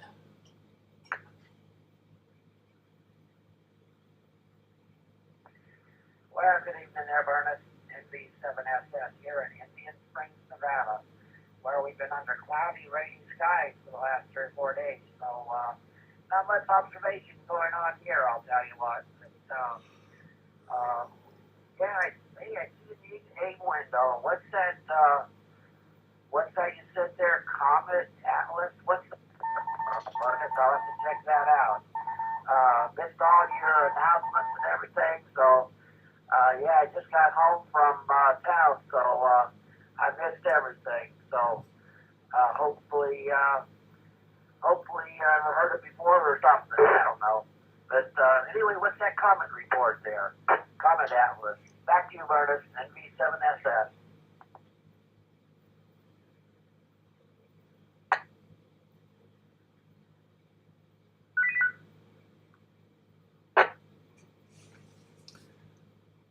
All right, Ken, that's Comet 3I, 3 India, Atlas. It is an interstellar comet. That's what the I stands for. It's the third interstellar comet to pass through our solar system. It's just passing through. It's got a rather interesting trajectory. It's got some anomalies that we haven't seen with a comet passing through the system as well. So there is a broadcast on space.com tomorrow, 3 p.m. Eastern Time, so 2 Central, 1 Mountain, and 12 Pacific.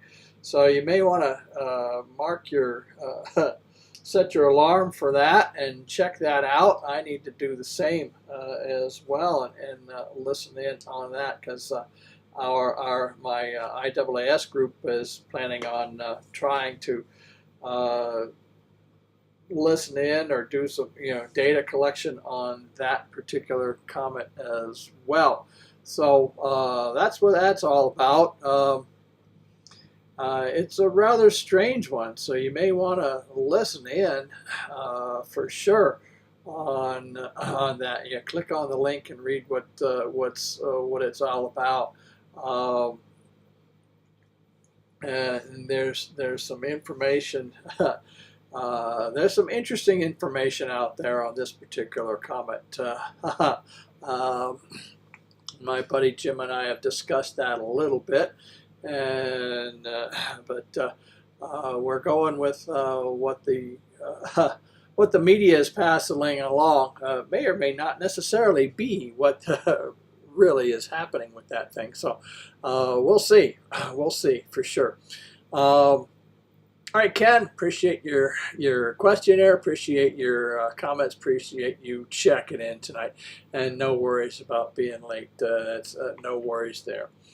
This is KI0AR Net Control for the Colorado Astronomy Net. We are at the bottom of the list and nearly at the top of the hour. I'm going to let this thing reset and then see if we got any more comments or check-ins.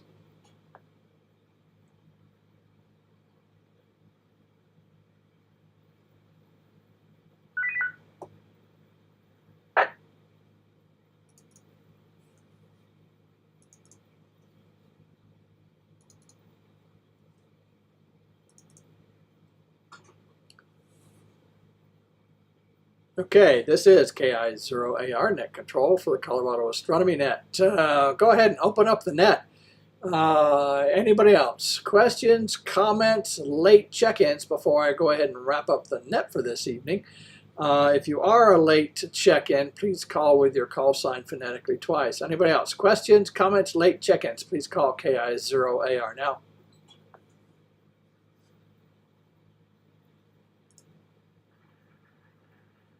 Please recheck the speaking to Juliet Lima Sierra, speak to JLS.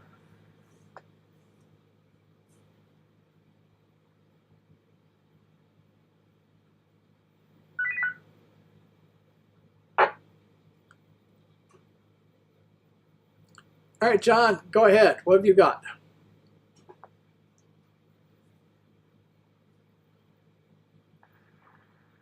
Hey, Vernon. Yeah, I just thought I'd pop back in here. You're right about, we have another outburst coming up with delaying it in 2033, and hopefully we'll all be here for that. But the reason I was focusing in on the one that's coming further down the road, for me, I would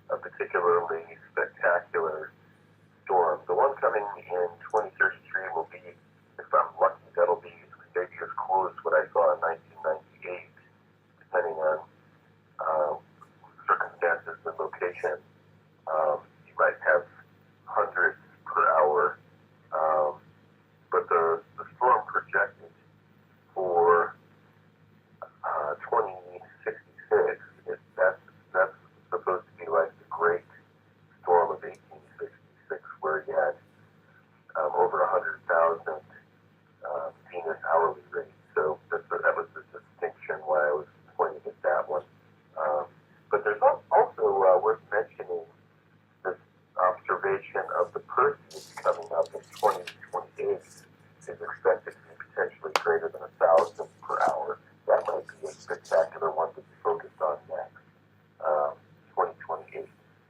So anyway, and that one, obviously that one's not the landing, that's the Perseids for that particular storm. Anyway, sorry for jumping back in there, but I thought I'd just share a little bit further. Brian, you have a great night. WQJLS, I'll be listening out.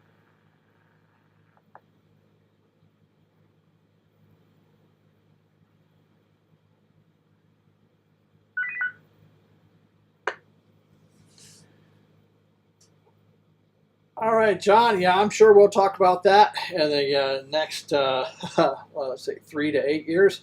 For sure, I will be here. I would be in 2066. I'd be 109.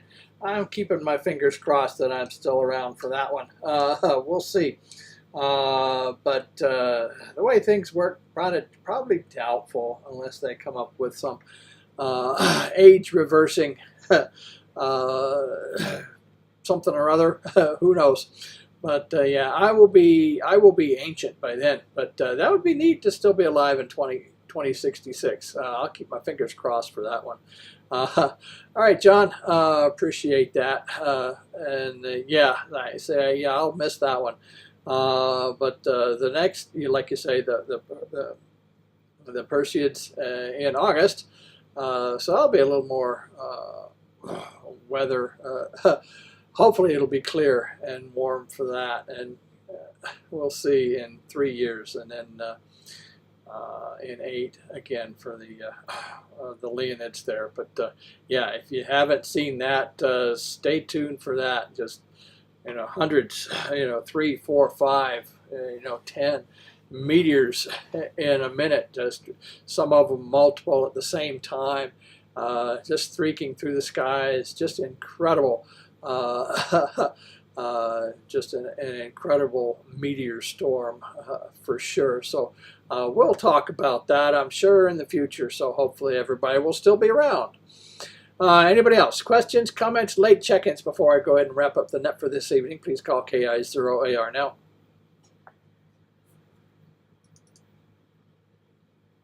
Victor Echo 3, Oscar Zulu. Victor Echo 3, Oscar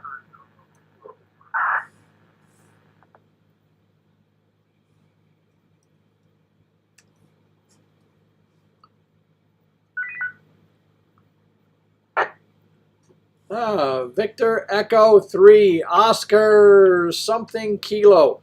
The signal got garbled both times when you come up with that something there.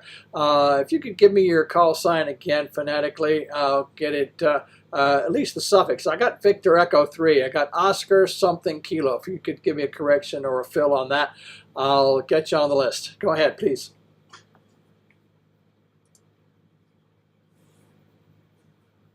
That is Victor Echo 3, Oscar Zulu. Victor Echo 3, Oscar Zulu Kilo.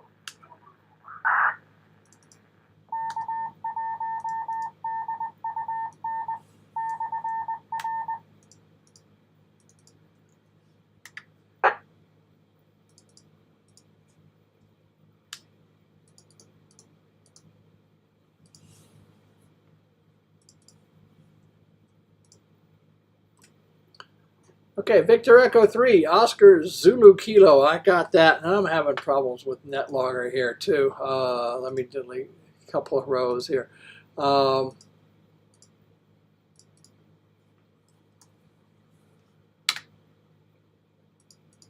it's not coming up. All right. Let's see. If you could give me a name with that and your location there, I'd appreciate it, sir. Go ahead. Hi there. I can't quite make you out. There's a lot of static on the line. I don't know if it's on mine and on yours. But I am a brand new ham. I just figured I'd call in and check in and then listen to your show for the evening. And love what you're doing.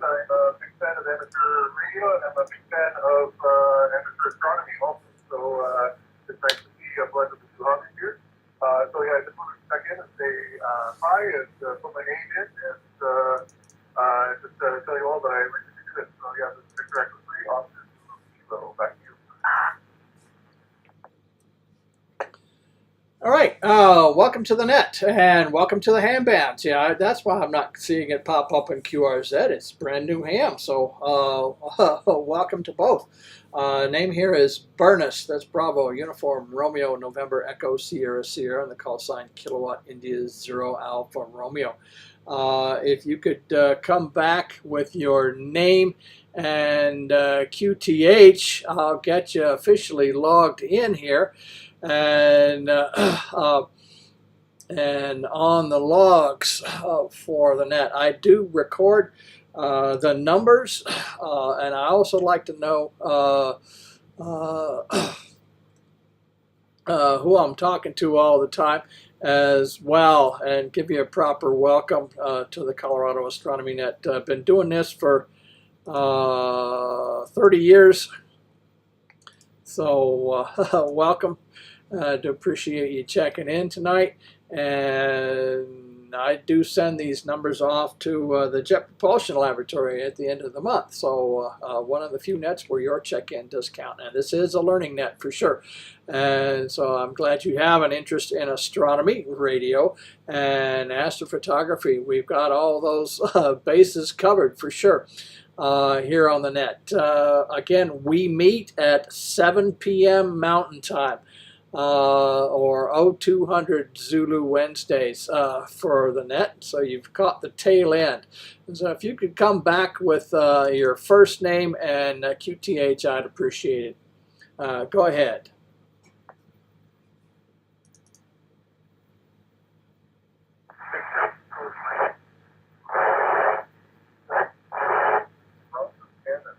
I couldn't quite make out your entire transmission there. I repeat with a lot of static here. But yeah, thanks again for everything, and Victor, back to you.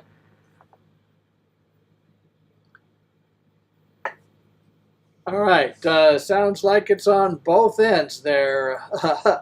We'll get you, but I'll get you in the log. I'll get you in the log with a call sign. I'll look it up when QRZ happens along.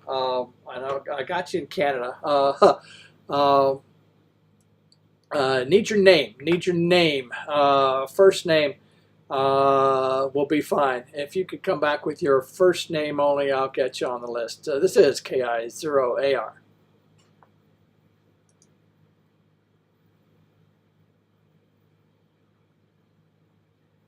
Sorry, I'll try one more time. This is James Victor Echo 3 Austin Juno JANS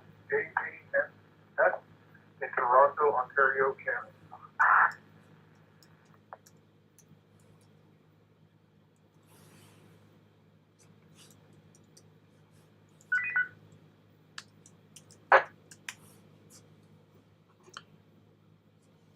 All right, James, we got it that time. Yeah, solid copy on that up in Toronto, Toronto, Canada. So thanks for that. Do appreciate you checking in tonight, and welcome to the net. Yeah, it could be. We've had a lot of solar activity, as you may well have known. You maybe even seen some of the auroral activity last week for sure. If you did, James, did you get to see any of that auroral activity last week? Go ahead.